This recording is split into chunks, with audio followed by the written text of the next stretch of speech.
Hello friends, welcome back to my YouTube channel MS infotech. तो चलिए आज हम आप लोगों को बताने वाले हैं सुरजीत श्यामली के जरिए कि अमित शाह जी ने, जैसा कि सुरजीत श्यामली जी ने बताया कि अमित शाह जी ने आपका संसद में पलटी क्यों मारी। तो इस चीज़ के बारे में हम लोग जानेंगे। तो वीडियो को शुरू से लेकर लास्ट तक देखिएगा, क्योंकि शुरू से लास्ट तक अगर आप लोग वीडियो नहीं देखिएगा तो आप लोगों को समझ में नहीं आएगा कि अमित शाह जी ने पहले क्या बोला था और बाद में क्या बोला है। तो उस चीज़ को देखने के लिए आप लोगों को वीडियो को शुरू से लेकर के लास्ट तक देखना होगा। चलिए वीडियो को शुरू करते हैं। वीडियो को शुरू करने से पहले मेरे चैनल को सब्सक्राइब कीजिए, लाइक कीजिए और ज़्यादा से ज़्यादा शेयर कीजिए और बेल आइकन पे प्रेस करना ना भूलें, ताकि जो भी मैं वीडियो बनाऊँ उसका नोटिफिकेशन आप लोगों को मिलता रहे। तो चलिए वीडियो को शुरू करते हैं। दोस्तों, आपको हमारे टाइटल से पता चल गया होगा कि सहारा रिफंड पोर्टल पे कब और कितना पैसा मिलेगा। आज मैं इसकी जानकारी लेकर के आया हूँ। हालांकि अमित शाह जी ने जब इस रिफंड पोर्टल को लॉन्च किया था उसके बाद ये कहा था कि पहली बार जो लोग भी क्लेम करेंगे 45 दिनों में, यानी कि 45 दिन के बाद उनको पहली बार 10,000 रुपया मिलेगा। चाहे आपका 10,000 रुपया जमा वहाँ क्यों ना हो या फिर 10 लाख क्यों ना हो। लेकिन आज जो मैं आपके सामने चौंकाने वाली जानकारी लेकर के आया हूँ, काफ़ी हैरान रह जाएंगे, क्योंकि अमित शाह जी अपने उस बयान से पार्लियामेंट के अंदर, संसद के अंदर पलट गए हैं। न केवल इसकी जानकारी दूंगा बल्कि आपको प्रूफ भी दूंगा, ताकि आप उसको पढ़ के खुद से चेक कर सके, देख सके। और साथ ही आज चूँकि 20 अगस्त है, ऐसे में जो लोग हमें जिस 18 जुलाई 2023 से देख रहे हैं, जिस दिन सहारा रिफंड पोर्टल लॉन्च किया गया था, तो क्या हमें क्लेम करना ये चाहिए या नहीं करना चाहिए, ऐसे में मेरा क्या सुझाव है, इसकी भी जानकारी दूंगा। इसके लिए पूरे वीडियो पे बने रहें। साथ ही मैं आपको ये बताना चाहूँगा कि मेरा काम है आप तक इन्फॉर्मेशन पहुँचाना और आपका काम है पूरे देश तक इन्फॉर्मेशन पहुँचाना। और जो भी जानकारी मैं आपको दे रहा हूँ उसको एक बार वेरीफाई ज़रूर कर लीजिए, और जिसको मैं आपको अभी देने जा रहा हूँ। आपको बता दें कि लंबे संघर्ष के बाद पिछले तकरीबन 1.5 साल से सहारा इंडिया फर्जीवाड़े का जब भंडाफोड़ किया, पूरे देश में एक उबाल आया, आंदोलन होने लगा। और तो और माननीय दिल्ली हाई कोर्ट में सुनवाई हुई, और सुनवाई के दौरान सहारा इंडिया का जो सोसाइटी है उसका पैसे के लिए कहाँ क्लेम करने के लिए बोला गया, सेंट्रल रजिस्ट्रार के पास। और वहाँ पे हमने लाखों लोगों ने क्लेम किया, और उसी के बाद ये 5,000 करोड़ माननीय सुप्रीम कोर्ट के द्वारा देने का आदेश आया है।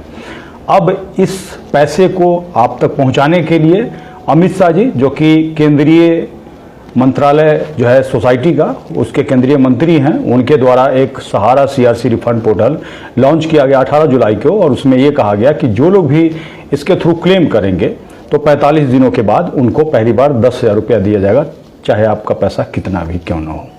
लेकिन आज जो मैं चौंकाने वाली जानकारी देने जा रहा हूँ उसको आपको देखना काफ़ी ज़रूरी है, क्योंकि आपको बता दें कि आप जैसे ही इसको चेक करने के लिए, हालांकि इसका कोई नोटिफिकेशन अभी तक जारी नहीं किया गया है और बाकी पैसा कब दिया जाएगा ये सब कोई भी जानकारी नहीं है, लेकिन आप जाकर के पोर्टल पे जाएंगे तो वहाँ पे क्या लिखा हुआ है ये मैं पढ़ करके बताता हूँ। सहारा रिफंड पोर्टल पे जाने के बाद आपको जाएंगे, जैसे ही वहाँ पे आपको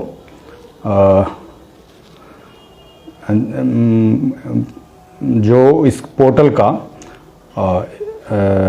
हाँ, पैरा 3 का 5वां लाइन है, ध्यान रखिएगा, जाके पढ़िएगा। उसमें ये लिखा हुआ है कि जमाकर्ताओं से अनुरोध है कि वो यह सुनिश्चित करें उनके पास अपने दावों और जमा के साक्ष्य के रूप में अपेक्षित दस्तावेज सहित आधार से जुड़ा मोबाइल नंबर और बैंक खाता है।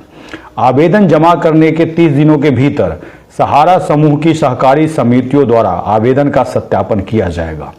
उसके बाद लिखा हुआ है SMS पब्लिक पोर्टल के माध्यम से 15 दिनों के भीतर, अर्थात ऑनलाइन दावा प्रस्तुत करने के 45 दिनों के भीतर निर्णय सूचित कर दिया जाएगा। कहने का मतलब आपको पैसा मिलेगा कि नहीं मिलेगा, यानी कि आपने जो क्लेम किया है कहीं वो रिजेक्ट हो तो नहीं गया या फिर पास हो गया, इसकी सूचना आपको दी जाएगी। यहाँ पर कहीं नहीं लिखा हुआ है कि आपको 10,000 मिलेगा। और ये जानकारी शायद आप लोगों ने देखी भी होगी। और तो और आप जैसे ही क्लेम करते हैं तो आपके पास एक इसी तरह का मैसेज आता है, सेम यही बात लिखा हुआ, उसमें भी ऐसा नहीं लिखा हुआ है कि आपको पहली बार 10,000 दिया जाएगा। खैर, इसको भी हम इग्नोर करते हैं। हालांकि अमित शाह जी ने हमें कहा था, इसलिए हम उनके ऊपर भरोसा करते हैं, जैसा कि बहुत सारे लोग कमेंट्स करके भी बताते हैं। लेकिन सवाल यह है कि पार्लियामेंट के अंदर वो पलट क्यों गए। अब पार्लियामेंट में उन्होंने क्या जवाब दिया, कब जवाब दिया, ये आपको जानना काफ़ी ज़रूरी है। हालांकि मैं अभी लाइव आकर के बता रहा हूँ क्योंकि अभी गांव में हूँ और एडिटिंग में थोड़ा सा प्रॉब्लम है इसी के वजह से। और YouTube पे भी इस वीडियो को आप देख सकते हैं, थोड़ी देर में उस पर भी अपलोड किया जाएगा।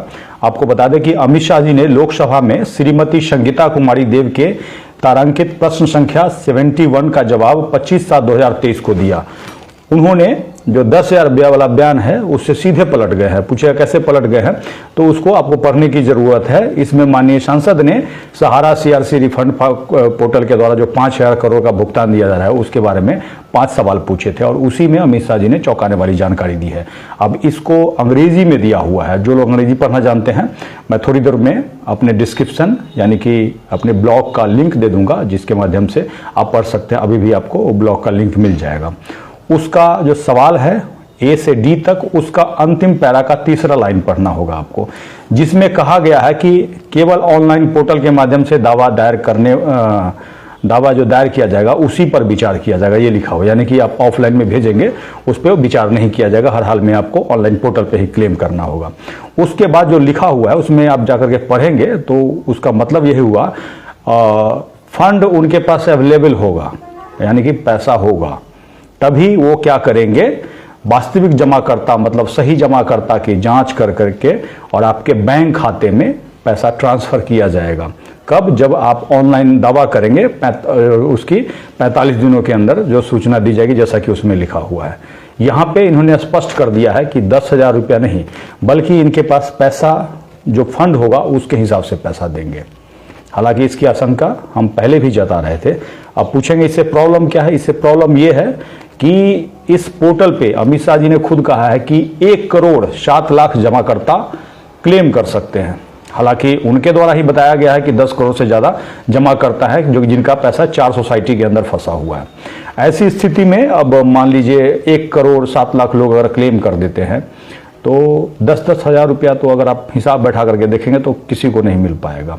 हो सकता है किसी को 1,000 दे दे, किसी को 10,000 दे, ये भी हो सकता है, लेकिन उन्होंने कहा कि मैक्सिमम 10,000 देंगे। हालांकि यहाँ पे इन्होंने सीधे पलटी मार दिया है। यहाँ पे ऐसा कुछ नहीं लिखा है कि हम पहली बार 10,000 देंगे और बाकी पैसा बाद में देंगे। और हालांकि उनका भाषण सुनिएगा तो भाषण में उन्होंने कहा है कि बाद में हम धीरे धीरे करके देंगे, लेकिन यहाँ पे ऐसा कोई जवाब नहीं दिया है। अब ये सोचिए, पार्लियामेंट के अंदर कुछ और बोल रहे हैं और पोर्टल उद्घाटन करने के दौरान कुछ और बोल रहे हैं। ऐसा क्यों? एक बार आप कमेंट्स करके बताइएगा। अब ऐसी स्थिति में आपको अपना क्लेम करना चाहिए या नहीं करना चाहिए, मेरा इसमें क्या सुझाव है? हालांकि क्लेम करना नहीं करना आपके हाथ में है, क्योंकि हमने काफ़ी पहले आपको बताया था आपके पास 2 ही रास्ता है। पहला रास्ता जो सरकार कह रही है उसको मान लीजिए, और दूसरा रास्ता लड़ाई के लिए तैयार हो जाइए। लेकिन आप में से ज़्यादातर लोग जो है पहला रास्ता न चुन पा रहे हैं, न दूसरा रास्ता आप चुन पा रहे हैं, यानी कि बीच में खड़े हैं।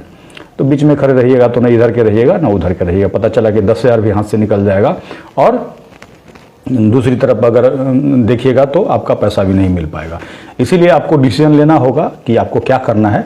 और मेरी राय मानिएगा तो मैं आपको यही कहूँगा कि पीछे हम तकरीबन 1 सप्ताह से लगातार कैंपेन चला रहे हैं, जिसमें कि ट्विटर से लेकर के सड़क पे लोगों से मिल करके और प्रोटेस्ट भी करने वाले हैं।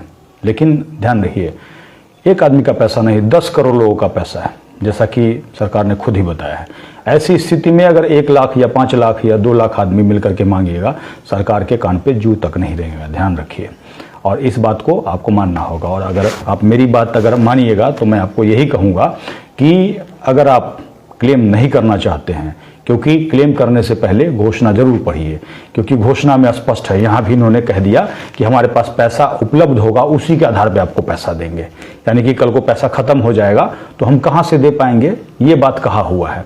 तो एक बार आप क्लेम कर देंगे तो क्लेम करने के बाद जो टर्म दिया हुआ है, यानी कि जब तक सेटलमेंट पूरा नहीं होगा तब तक आप कहीं क्लेम नहीं कर सकते। मतलब एक बार इनके टर्म एंड कंडीशन जो इन्होंने दे रखा है उसके हिसाब से आप क्लेम कर देंगे, 2,000 1,000 कुछ भी दे देंगे, तो बाकी पैसों के लिए जब तक ये नहीं देंगे तब तक आपको कुछ नहीं करना होगा। कहीं ना कोर्ट जा सकते हैं, कहीं भी नहीं जा सकते हैं।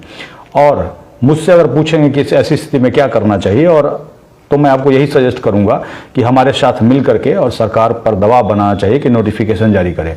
और नोटिफिकेशन जारी करने से पहले क्या होगा कि जैसे ही नोटिफिकेशन इन्होंने हालांकि उसको निकाल रखा होगा लेकिन इन्होंने पब्लिश नहीं किया है, उसको जैसे ही जारी करेंगे वैसे ही इनकी जो कलई है वो खुल जाएगी। हालांकि जो पार्लियामेंट के अंदर इन्होंने बोला है उससे खुद ही आपको स्पष्ट हो जाना चाहिए कि यही बात सच्चाई है कि इनके पास पैसा होगा तभी ये देंगे।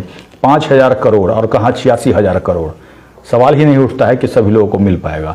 और बाद में जो पैसा है वो सुप्रीम कोर्ट के आदेश के हिसाब से ही मिलेगा। तो ऐसी स्थिति में कब मिलेगा, कितना दिन में मिलेगा, इसका कोई अंत नहीं है। तो इसीलिए आप लोगों से अनुरोध करूंगा कि आप खुद से तय कीजिए कि आपको करना क्या है। मैं केवल आपको जानकारी दे सकता हूं, आप अपने दिमाग पे जोर डालिए, बीच में मत खड़ा रहिए, एक साइड लीजिए। या तो चुपचाप सरकार जो कह रही है 10,000 दे रही है उसको ले लीजिए, और या फिर लड़ाई के लिए तैयार होइए। लड़ाई क्या, लड़ाई का मतलब सरकार को ये बताइए कि अगर आप हमारा पैसा वापस नहीं करेंगे तो हम आपको बदल देंगे। और ये बताना ज़रूरी है, ये आपका हक है। और इसी के लिए हम सड़क पे उतर के हर रोज़ लोगों से मिलते हैं, उनसे बात करते हैं, उनसे जानने की कोशिश करते हैं कि आखिर वो चाहते क्या हैं। और इसी के तहत हमने 31/7/2023 को सरकार से मांग किया है। 10 पॉइंट का मांग है, उसका वीडियो आप पीछे जा करके देख सकते हैं। और उसमें आगे क्या क्या होगा ये सारी जानकारी आपके साथ शेयर करेंगे। लेकिन आपसे अनुरोध करेंगे कि एक बार जाकर के वीडियो के डिस्क्रिप्शन में जो पार्लियामेंट क्वेश्चन है उसको हम थोड़ी देर में अटैच कर देंगे। अटैच किया था लेकिन ठीक से अटैच नहीं हो पाया, इसलिए वो खुल नहीं पा रहा है, तो अटैच कर देंगे। उसको पढ़िए और लोगों तक इस जानकारी को पहुंचाइए ताकि कल को उनको ये पता चल सके कि भाषण में क्या बोला जाता है और पार्लियामेंट के अंदर क्या बोला जाता है। इसके साथ ही विदा लेता हूं, धन्यवाद। लोगों ने देखा कि सुरजीत श्यामली जी ने किस तरह से समझाया, तो हमें और आपको होना चाहिए कि हम अपना डिसीजन खुद से लें और उसके खिलाफ खड़ा हो और उसके खिलाफ आवाज़ उठाएं। तो इस चीज़ का आप लोगों को ज़्यादा से ज़्यादा ध्यान रखना है। इस चीज़ का ध्यान रखिएगा कि आपको क्या करना है, अप्लाई करना है या फिर उसके खिलाफ आवाज़ उठाना है। तो ये डिसीजन आप लोगों का है। जैसे सुरजीत श्यामली जी ने कहा कि अमित शाह जी ने पलटी मारा था, वाकई में इन्होंने पलटी मारा है। पहले कुछ और कहते हैं, फिर बाद में कुछ और कहते हैं। तो ये तो एक तरह से समझिए कि फ्रॉड हो ही रहा है। और दूसरी बात ये कि अब उनके पास जितना फंड होगा वो उतना ही पैसा बांटेंगे। अब जैसा कि 5,000 करोड़ होगा, तो उनके पास अगर 5,000 करोड़ का फंड है तो वो उतना ही बांटेंगे। और कितने लोगों को बांटेंगे? हो सकता है कि मान लीजिए कि अगर 10,000 बांट रहे हैं तो 10,000 में भी वो 5,000 करोड़ पूरा नहीं होगा। जो भी 1 करोड़ 7 लाख है, जो भी है वो अगर 5,000 करोड़ भी बांटेंगे तो उन लोगों की मुश्किल से मुश्किल 10,000 पूरा भी नहीं जाएगा। हमको लगता है कि 1,000, 2,000, 5,000, 6,000 ऐसे किसी किसी के अकाउंट में जाएगा। तो आप लोग उसी हिसाब से हिसाब बैठा लीजिए कि कितना किसके अकाउंट में जाएगा। तो इसके खिलाफ हम लोगों को आवाज़ उठाना है। आप लोग अपने अपने जगह से जितना हो सके उतना मोर्चा निकालिए, आंदोलन करिए, जुलूस निकालिए, जितना भी हो सके इसके खिलाफ आवाज़ उठाइए और साथ में सहयोग कीजिए। क्योंकि आप लोग जब तक सहयोग नहीं कीजिएगा तब तक पॉसिबल नहीं है कि गवर्नमेंट कुछ एक्शन लेगी। अगर आप लोग चाहते हैं कि गवर्नमेंट कुछ एक्शन ले तो इसके खिलाफ आवाज़ उठाना होगा। और बाकी डिसीजन तो आप लोगों का है कि अगर आप लोग अप्लाई करना चाहते हैं तो कर सकते हैं। 10,000 लेकर के साइड होना चाहते हैं तो साइड हो सकते हैं, कोई दिक्कत नहीं है।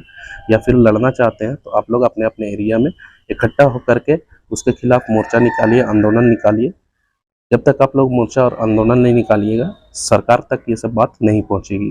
तो इस चीज़ को ध्यान रखिएगा। तो चलिए, मैं इतना ही बताना चाह रहा था आप लोगों को। मेरे साथ वीडियो में बने रहने के लिए बहुत बहुत शुक्रिया। और मेरे चैनल को सब्सक्राइब कीजिए, लाइक कीजिए और ज़्यादा से ज़्यादा शेयर कीजिए वीडियोस को। और बेल आइकन पे प्रेस करना ना भूलें ताकि जो भी मैं वीडियो बनाऊँ उसका नोटिफिकेशन आप लोगों को मिलता रहे। तो चलिए, थैंक यू सो मच।